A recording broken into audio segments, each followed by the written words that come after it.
Today's episode of Green on the Greens is dedicated to my best friend in the entire world, Will Zalatoris, who captured his first win on the PGA Tour. Finally, shout out Will Zalatoris.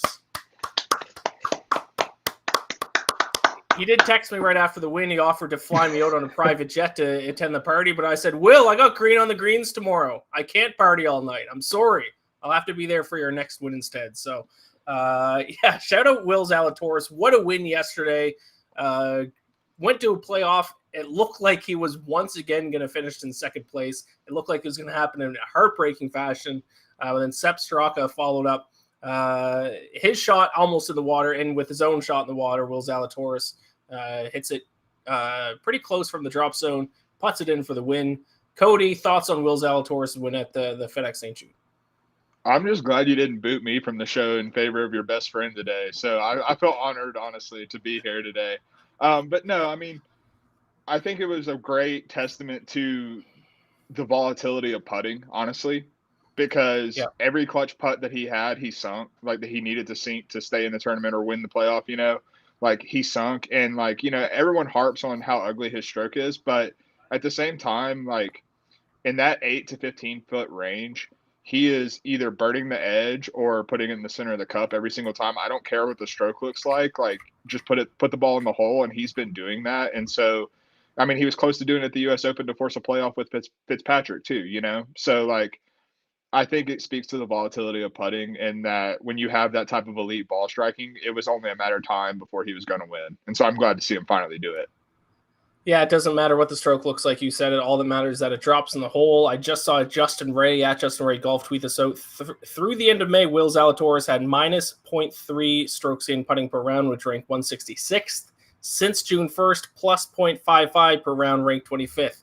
And also something that I said ahead of, because I picked him to finish in the top 5. I said he got a new caddy, and sometimes we've seen in the past that makes an immediate impact on a golfer, and it did this past week. So were you, just like everyone else, shouting at your TV when it looked like he was considering hitting the ball when it was wedged in between the rocks and the grass? Because that, after Sepp put the approach in the sand, like it seemed like no question to pick it up and go to the drop zone, but he was still considering it. Yeah, it was just a wild scene because I don't think I've ever seen a ball stop like that. Like, you see it stop on like the bridge at Sawgrass and stuff like that, and like different things, but like wedged under like uneven rocks at like the edge of the grass. I don't know if I've ever seen a lie quite like that. And like, I wasn't quite as nervous that he was actually going to try and hit it. To me, it was a lot kind of like we were watching it, as fans, where it's like, I've never seen that, so I've got to actually like figure out what to do with it. Right. I did actually just see a video just like 20 minutes ago. Someone went to that spot and put the ball there and tried to hit it, and it just bounced right back into the water. So it ended up being a good call by Will to go back to the drop zone. Shout out to him getting his first PGA Tour win, but we move on. Well, before we move on, we do got to recap our picks here from last week. Cody, hey, you hit Tom Kim the week before. That's what I'll say. So I think you give forgiveness for the rest of the season here as we wrap things up between this week and next week.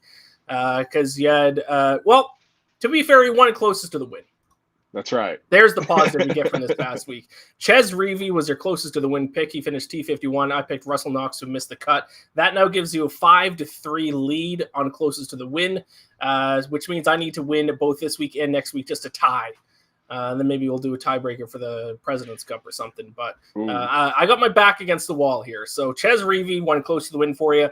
You had missed the cut Tony Finau. He finished tied for 5th. Not great. top 20, Callum Tarrant, who missed the cut. You almost hit Justin Thomas, top 10. He finished T13. Your top 5 pick, Rory McIlroy, was all over the place with his driver this week. He missed the cut. And then your winner, Victor Hovland, finished T20. As for myself, as I mentioned, Russell Knox close to the win. He missed the cut. My pick to miss the cut, Sam Burns, didn't go great for me either. He finished T20. Emiliano Grillo to finish in the top 20. He was right up there for the first couple days, kind of fell apart on the weekend. He finished T31. Sung Jae Im, top 10, finished outside the top 10 by a stroke. He finished 12th. Will Zalatoris, I picked him to finish top 5. He, of course, won. That was plus 550 top 5. I will say I did bet on him myself outside the show for him to win. But outright wins on the show only count if I gave it outright. And I will say, leading up to the show, I was tossing back and forth whether I wanted to go Will Zalatoris win, Matt Fitzpatrick top 5, or Matt Fitzpatrick to win, Will Zalatoris top 5. I did the wrong order because Matt Fitzpatrick was my pick to win, and he finished T5. So only one technical winner on this show, but still, I'm basically pretty happy with how my picks panned out. No, your picks were they were sharp. It just, it's golf betting. Sometimes it doesn't work out, And I'll shout you out. You say you bet it personally. You also had it on BetSided that you were betting Will Zalatoris. So it's out there in the world that you were betting Will Zalatoris. So I'll give you that credit. That is true. I do write a preview on BetSided where I give out my top 3 outright picks. Those 3 guys usually end up being my picks that I go top 10, top 5, and winner on this show. So I always pick those. I always at least sprinkle on those guys to win. But then on the show, because of the format we do, I go top 10, top 5 to win. So I did have him in my article, to be fair. It was a pretty popular pick, though. So a lot of people on Twitter did win with Will Zalatoris this past week. Let's move on to the BMW Championship, the top 70 golfers in the FedEx Cup. Move on to this week, the BMW Championship at Wilmington Country Club. And then the top 30 after this week will move on to the Tour Championship. We will not have a pick to miss the cut this week because there is no cut because there's only 70 golfers. So no need for a cut, thankfully, because our miss the cut bets have not gone well recently. So, we get to avoid that pick this week. Really quick before we get into our actual pick, let's start with close to the win. We'll do close to the win, then we'll talk about the golf course here, and then we'll give out top 20, top 10, top 5 in our pick to win. I need to win back-to-back weeks closest to the win. Go ahead and give me your closest to the win pick. For those of you who are new or have not heard this portion of the show before, we pick golfers who are listed at least 150 to 1. 150 to 1 to win the whole event, so complete off-the-board picks. It is a competition between myself and Cody. Whichever of our 2 picks finishes higher up the leaderboard, whoever picks that person gets a point that week. We've been tallying it for all season long. Obviously, I wasn't on the show for like a month and a half, so Cody it now has a 5-3 lead, and the loser has to pay for a round of golf for the winner at the conclusion of the season. So unless I go back-to-back here, I'll be paying for a round for Cody here. So you can seal the deal this week. Cody, who is your pick for closest to the win? Yeah, I think Lucas Glover is going to get me a round of golf on you this week. You're talking about the top 70 players this season. So it's kind of hard to find a whole lot of actual negatives. And I happen to pick a guy who prior to this past week, hadn't finished inside the top 50 in the past 2 months. So this is a little probably stupid on my part. But what I love about the fact is, after that stretch, he came out and finished T3 this past week. And it was because he really got back to his DNA as a ball striker. He gained 5.55 strokes ball striking last week. And then more importantly, the putter had a pop week, which is, there's a lot of guys in the outside the top 30 who fit that pedigree where they're ball strikers, but their putter just kind of betrays them sometime. But what I really liked is that his back was against the wall. He was outside of the top 70 coming into last week. And that's when he pulled out the T3 and found his ball striking and stuff like that. And on Sunday, they did a post-round interview with him. And he just seemed very relaxed and focused on knowing what he needs to do. And him backing that up with his performance last week, I really think he's going to come out at a course that demands great tee to green play and really show up again with that. So that's why I have Lucas Glover this week. Every time we talk about Lucas Glover, I got to bring up my favorite fact about him. Last name Glover, only guy on tour to not wear a glove. Unbelievable. You love it. I love it. I'm actually going with a different Lucas, but this guy technically goes by Luke, and that is Luke List. This is stupid. This is a Hail Mary for me. It's stupid because he's missed the cut in 5 of his last 6 starts. It's dumb. Good news this week, though, is that there is no cut. So maybe since there's no cut for him to miss, maybe he'll show up. And I just can't get over the fact that he still ranks 8th in strokes gained tee to green. He ranks 200th in strokes gained putting, but those tee to green numbers are still very good. There's no cut for him to miss. Luke List, you're my guy. I need you this week. It's now or never. Yeah, the battle of the Lukes. I started talking about ball strikers who can't putt, and I obviously knew that you had picked Luke List, and I was like, oh, I don't want to spoil Ian's pick, so I'm gonna like cut that train of thought off. But I was talking about neither of these guys are good putters; they're both terrible. So it's all about ball striking this week. Yep. And like I said, with no cut to miss, it's gonna no matter what, it's gonna come down to Sunday for the two of us. So there you go, the battle of the Lukes, Lucas Glover against Luke List for our closest to the win. So now let's talk about the golf course because I don't even know what to think about this. So it is the semifinals for the PGA Tour playoffs, and we are now entering a golf handicapper's worst nightmare in the fact that we have quite literally zero history at this course. As far as I'm aware, and correct me if I'm wrong, I don't think there's been any professional event at this course. Not LPGA, not PGA, not the seniors circuit, nothing. So No, Wilmington Country I could Club. find. Not only that, but as far as I can tell, this golf course has two courses, a north and a south course, and it hasn't even been confirmed which holes of which course are being played, but it's definitely going to be a mix of the two. So we have almost nothing to go off of in terms of the course. My personal strategy for this is to now we just need to look at complete basic stats: strokes gained off the tee, ball striking, strokes gained approach, strokes gained around the green, strokes gained putting, because who really knows about this course? And then I'm going to weigh recent form heavier this week since we have fewer stats to base it off of. Cody, have you found anything different? Do you have any other notes about this course that you can help me out with? So the two notes I do have that I think could be slightly helpful is one, it's a Robert Trent Jones design, which they actually play a lot of those on the PGA Tour. And a lot of his courses tend to be similar in that they're big undulating greens. So tee to green play and like being in the right spot on the greens on your approaches is really important. So that's one thing that I took into consideration is like Robert Trent Jones history. And then the other thing is that when I was looking at it, the difference between the north and the south course that they have at Wilmington Country Club is like pretty substantial. I'm pretty sure the south course plays like close to 7,500 yards, while the north course plays only like 6,300 from the tips, which is extremely short. So I tended to, just by trying to use logic, I think we're going to be looking more at the south course than we are the north course. So I tried to use that as best I could. But like you said, like you kind of just have to rely on stats and recent form more than anything else. Which is certainly not ideal for the penultimate event here on the PGA Tour schedule. I thought we were past all of these events, and I didn't even know it was here until I started handicapping, and then I was like, oh, God, here we go. Always makes it tough on a handicapper for sure. But with that being said, we still have picks to make. We have no bets to miss the cut, as I mentioned, with no cut line. So we're just going right into top 20, top 10, top 5 in our pick to win the BMW Championship. Will Zalatoris leads the FedEx Cup playoffs after that win, doesn't he? I believe so, yeah. If I'm not it's mistaken. Crazy, and I guess it kind of makes sense because it is playoffs, but it's crazy how many more points are awarded in these playoff events as opposed to the regular season. Because I was looking at it when Emiliano Grillo was like either winning or like T2, and I tweeted out the Emiliano Grillo era is finally here. But if he won, he would have jumped from like 66th in the standings to like second in FedEx Cup points. Like it's Sepp crazy. Straka would have been moved up to second, I think second in FedEx Cup points if he won that playoff, and he was like 33rd or something. So the FedEx Cup points are huge at these events.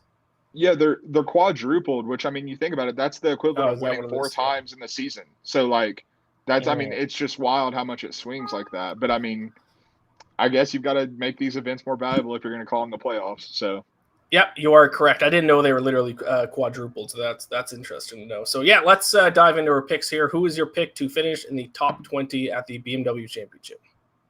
So for my top 20 this week, I'm going with the Aussie, Cam Davis. The other Aussie, Cam Smith, has withdrawn, so can't go with him.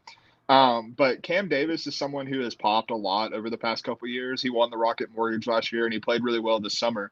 And he's still playing decently well. Over the last 20 rounds, he ranks 6th in the field, strokes gained tee to green, which I love. Like we said, I'm really focusing in on that because you need to be in the right spots on these greens and, making sure you're playing from the fairway. But even better, he's been gaining with the putter over that span as well. And that's when he really succeeds, is when he's not, bleeding strokes with the putter. And for a top 20, I like looking at guys this week who are outside of the top 30 and are trying to play their way into it. They may not have the, ability to play with the heavy hitters and get to East Lake, but they're going to be trying. And so I like someone who has that motivation that they have something to play for to get to Eastlake, and he fits that bill. And so when you combine the tee to green play with the motivation, I really like him for a top 20 at plus 175.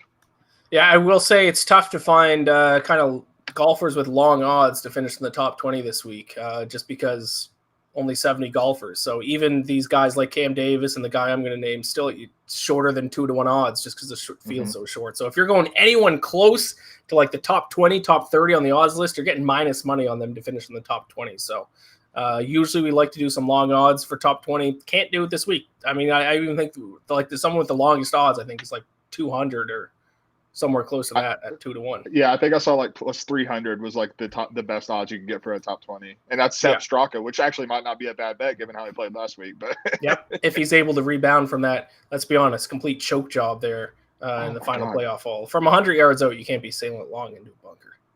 Oh, why are you not playing to the middle of the green?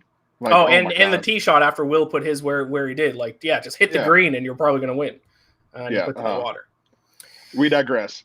We digress, yes. My top 20 bet is a guy who is close to my heart. I've talked about him before on the show because he is a lefty, and that is Brian Harman at plus 180 here. Quietly very good these past few events. Nobody's talking about Brian Harman. T6 at the Open, T3 last week. He gained 1.64 strokes on the field with his approach game last week. Very, very good. If he can keep up his iron play into this week, I think he can certainly finish in the top 20. I don't really have too much to say about him because, like I said, we don't have much to say about this course. Recent form, he was one of the best approach players last week. I like him. He's a lefty. And he's probably, like I said, further down the odds list at plus 180 because most guys are going to be close to even money or minus money. So Brian Harman, I'll back my fellow lefty here at plus 180. No, I like that a lot. He also gained over a half stroke per round putting last week too. So you like to see that. And the other thing I was going to say is I meant to say this when you asked me about handicapping a course that we've never played before. The length can be a little tricky because it's all in the par threes and the par fives. Basically, like the par fours are actually like pretty average in terms of distance, but the par fives are there. I think there's two that are over 600 yards, and then there's a couple of par threes that are over 200 yards. So like his lack of length off the tee isn't going to hurt him. So that's why I really like this. I think it's a little sneaky because of that. Love it. All right, Brian Harman, top 20 plus 180. Let's get down to top 10. Top 10, I'm going to our boy, Tom Kim. I mean, you asked me last week why I wasn't on him, and I said, I was worried about fatigue. Turns out he's 20 years old, and fatigue really isn't that big of a factor because he finished T13. So he's just continuing to reel off good finishes. His last three are T7, the win, and then a T13. So and he's been doing it with his approach play, which, like I've said, is very important this week, in my opinion. He's sixth in this field in strokes gained approach over the last 20 rounds, gaining just under a stroke per round with his approach play. And then we saw when he got his win that he's absolutely lethal with the putter. And so when you have these undulating big greens, I think that's going to be really important that he can lag putt or, sink some long ones to really score. But what really sold me is when he was winning, we saw that his lack of length off the tee. And when I'm looking at these long par threes, he is so deft and accurate with his long irons. Like there was one hole where he stuck a 3-iron within 10 feet and made it look like he was hitting like an 8-iron into the green. And so I love for him to just keep up this strong play, really make a push and get inside the top 10. Yeah, what I like what he showed us last week is that even in a very strong field event, because I mean, there's literally the top 125 guys in the FedEx Cup standings, he still performed. He still finished. What do you say was T13 last week? Yeah. So that was my biggest concern with him last week was how he was going to perform when it was a strong field. Because obviously the last few weeks when we've been betting on him and when he's been playing well, they're in weaker events, weaker fields, because most of the top guys were kind of resting before the playoffs started. Just bringing up his stats now. Yeah, he still doesn't technically rank in the database. He hasn't had enough rounds, but still one of the most, if not the most accurate driver of the golf ball on tour. And he's hitting over 70% of greens in regulation as well. So that would rank him within the top 5 in greens and regulation percentage as well. So shout out Tom Kim, 20 years old. He's quickly becoming my favorite golfer on tour. I looked at him quite a bit to bet on him this week. I ended up passing. So I'm glad that you ended up taking him. So one of us gets a little Tom Kim action. The funny part is the pick you're about to get for top 10 was initially going to be mine, but you got your picks in before me. Oh, so there you go. There you go. Maybe I'll tail your top 10 pick. You tail this top 10 pick because I'm going to go Joaquin Neiman at 3-1 to finish in the top 10. Pretty surprising that we can get these kinds of odds on him to finish in the top 10. We talk about recent form. Well, last week he finished third in the tournament last week in strokes gained approach. He has struggled, and this is what kind of killed him last week, is with his short game, his putting, and his chipping. But it goes back to the same thing that I say all the time, is that I would much rather bet on a good ball striker and hope they have a good tournament with their short game than bet on someone who has a good short game and hope that they have a good tournament with their ball striking. So Neiman, one of the best ball strikers on tour. He's gained strokes off the tee in every start since the Houston Open last November. And he's gained strokes with his approach in 5 of his last 6 starts. So if he just has a decent outing with his short game, his chipping, and his putting, he's going to be right there on Sunday. I think top 10 is pretty fair for 3-1. Oh, absolutely. I mean, his ball striking is just so out of this world right now. Like, he was gaining, like, his approach numbers were just ridiculous last week, and he just couldn't buy a putt and then still finish T13. So, I mean, even if he's an average putter, you're cashing a top 10. I mean, That's just it's as simple as that. Exactly. So I like that price quite a bit at 3-1. So let's move on to top 5. Who do you got top 5 this week? For top 5, and I have a feeling you're going to want to play devil's advocate on this one just because I know you, but we're going with Jon Rahm to finish in the top 5.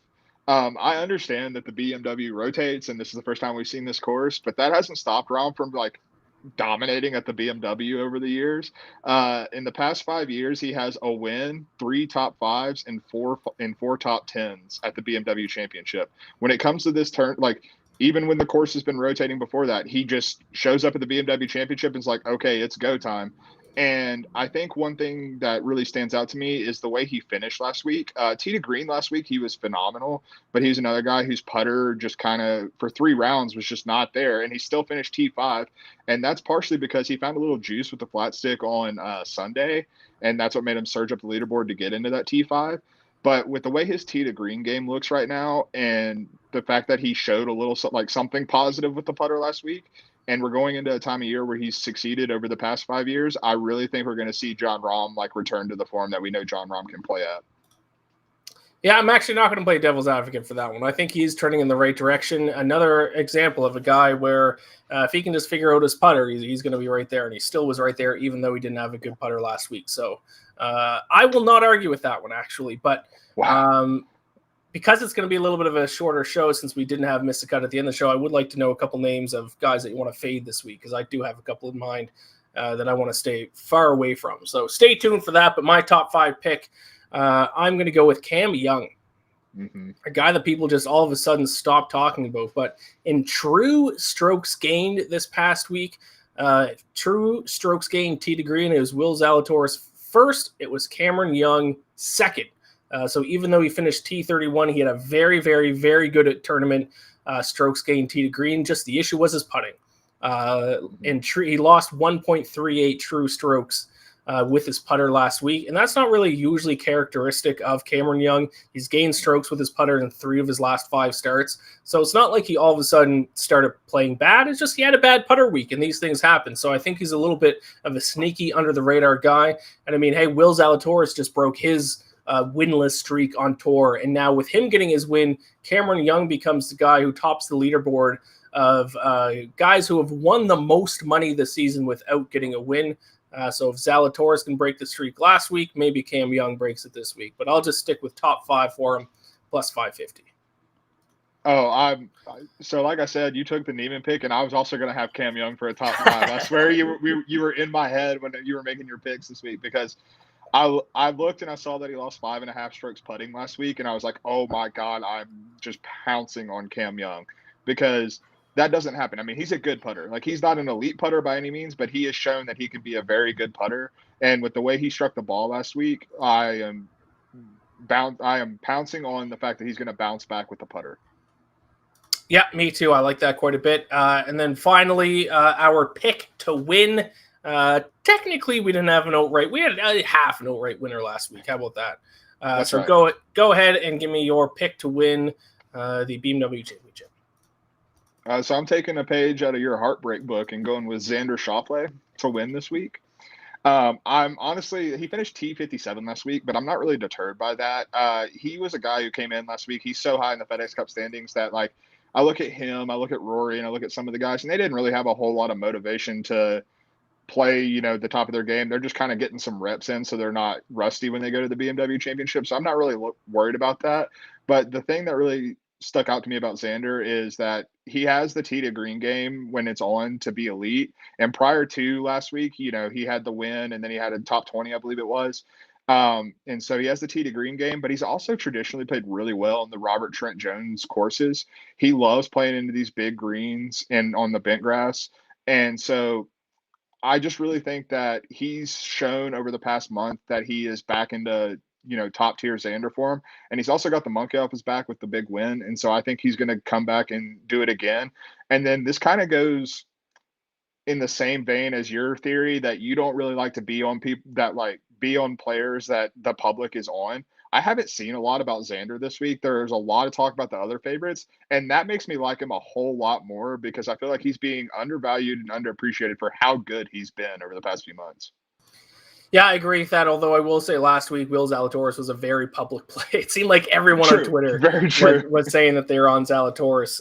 But yeah, the reason why I like that pick, I guess I'm not going to play devil's advocate against you at all on this show. How about that? The reason why I kind of like that pick is because to me, him and Patrick Cantlay are basically the exact same golfer. And Patrick Cantlay is at 12-1, which doesn't make any sense because he played even worse than Xander did last week. But for some reason, Cantlay's like second on the odds list and Schauffele's down at 18-1. So if you're going to take one of the two, because like I said, to me, they're basically the same guy, take Schauffele at 18-1. Absolutely. And then, on top of that, I guarantee you the reason Cantlay has that is because he won the BMW last year, and it's the books trying to take advantage of people who aren't really in the know, handicappers or bettors or anything like that. Yeah, obviously a completely different course. Yep. they share the same name, and it's the second round of the FedEx Cup playoffs. But it might as well be a completely different event. It's at a different course. Exactly. All right, so there you go. That is your pick to win. I'm going to go against something that both of us said we don't like doing. But it blew up in our face when we talked when Tony Finau did this a few weeks ago. Yeah. Give me my best friend in the world, Will Zalatoris. Let's go back to back with Willie Z. I just see no reason why you shouldn't bet on him for the second straight week. Like I said last week, a new caddy can make an immediate impact on a golfer. It certainly did last week. His first, also, by the way, shout out to his former caddy. That's got to suck. The first event you're not caddying for him, and he goes on to win with his new caddy. That's tough. With a $2.7 million payout for the winner. So $270,000 for the caddy. Tough. Hard. Shout out to his I forget his name, but shout out him. That's got to stink. Brutal. But yeah, anyways, new caddy, and as soon as he got a new caddy, he won. He actually had one of his best tournaments putting last week. He's as dialed in as ever with his irons, gained 2.19 strokes on the field with his irons last week. He's a best ball striker on tour. New caddy, finally has the confidence that he can win. Why not Will Zalatoris again for the second straight week? It happens. The guys can win back-to-back weeks. Absolutely. And I like the pick. You said it when you first started talking. I don't know why you wouldn't. The only reason I could see would be the number because it's he was plus 3,000 last week. So the number is so depleted because he won last week. But in terms of fit and form, I mean, there's no reason to not bet him. You're right. You're 100% right. He's a tee to green monster, and this is a course that from the little that we know is going to require great tee to green play. Yep, and the FedEx Cup playoffs are all about guys who get hot at the right time, and that guy just might be Will Zalatoris. So, and yes, his number is certainly not as good as it was last week, but he's still not the favorite. Rory, at least I'm looking at WinBet right now. Rory 9-1, John Rahm 12-1, and Cantlay 12-1 So, and a ton of guys to be fair at 14-1. So his number obviously not quite as much value as it was last week, but I think he should be the favorite. Why shouldn't he be the favorite? He's the best golfer on tour right now. I 100% agree with you. Rory looked lost in the wilderness last week, so I don't understand why he's less than plus 1,000. That makes no sense to me. Like you said, Cantlay didn't play well last week, and he popped up a couple times in weak fields on the top of the leaderboard, but overall he hasn't been Patrick Cantlay this year. It's I'm 100% with you. He should be the favorite, so you are getting some value with it. So perfect transition then. Now that we're past that, just quick little bonus section. Golfers to fades. As we're not talking about golfers who are going to miss the cut. Maybe a couple of golfers that you should fade in matchups. Maybe guys that you should just generally avoid. One you just brought up there, Rory McIlroy. All over the place with his driving accuracy. We did mention accuracy was going to play a bit of a role last week. It certainly did. He missed the cut because everywhere, like his approach and his short game was fine, but he just could not hit a fairway to save his life. And it ultimately cost him. Would you stay away from Rory McIlroy this week? Obviously, it's tough to tell because we don't know what the rough is like here. We don't know really how wide the fairways are. So how do you treat Rory McIlroy? Is he a fade, or what do you do with him? To me, he's a stay away, but not a fade, if that makes sense. Like, I'm just not going, at least for the, going into the tournament and then, for the first round, until we get a glimpse of this course, I'm not going to fade Rory because that seems like a recipe for, we go to a course that has short rough and he just tears you to pieces because he just bombs at 350 down the middle or down the fairway or into the rough, but then has a little, short wedge in and he just tears it apart. So until we see the course, I'm not going to fade him fully, but I don't think with what he showed last week, you can, in good faith, bet on him, if that makes sense.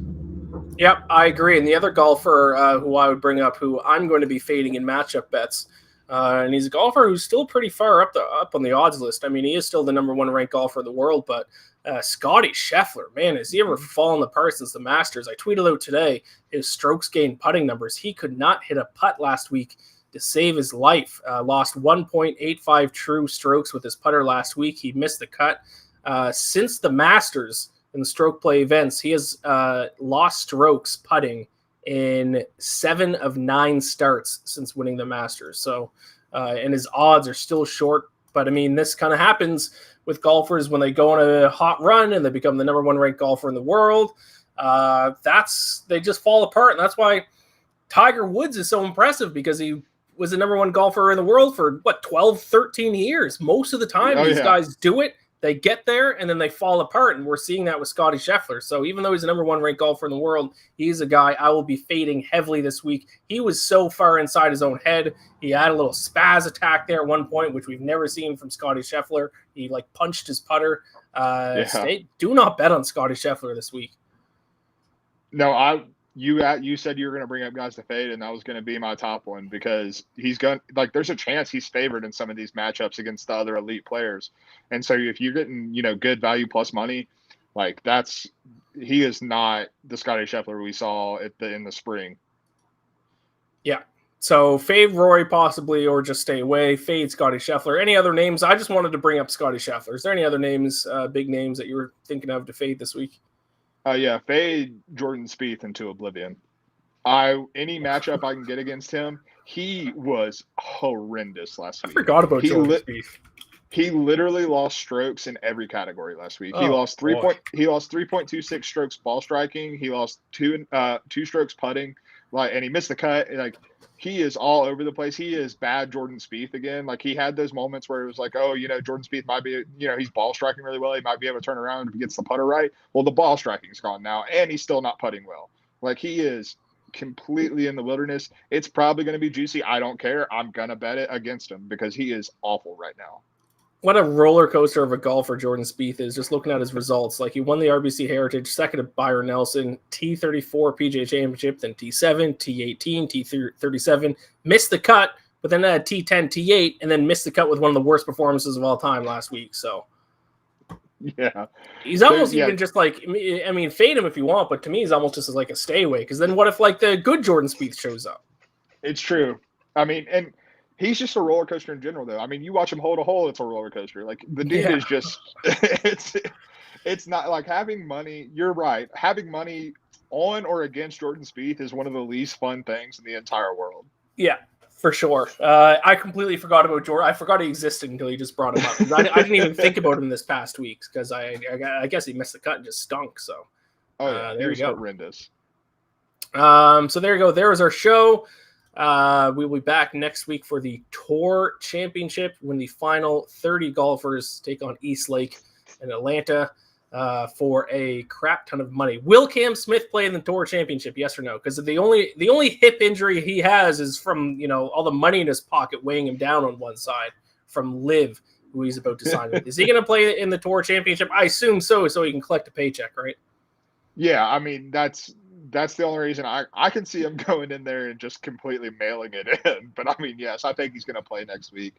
He I think the ruling against him regarding the two-stroke penalty that he got go from Saturday going into Sunday, I think that was probably the final straw. He was already gone to live, Yep. but that was the final straw, and he's like, I'm not dealing with this more than I have to.